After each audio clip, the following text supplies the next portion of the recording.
Makinig ka ng maigi sa aking kwentong tungkol ito kay Bay na parang sundalo, tinalikuran ng pangarap para sa pamilya. Galing Romblon, lumuwas dito pa Maynila. At ang ating bida ay dating amateur boxer, kaya di basta-basta kasi nga tunay na fighter. Makikipagsabayan kahit sa palaro, mapakitch, mapalo na kayo'y magtatagpo.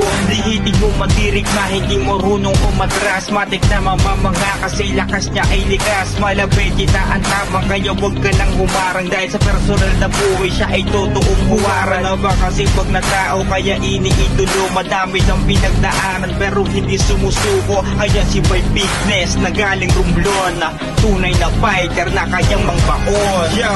Siya ba na si Bay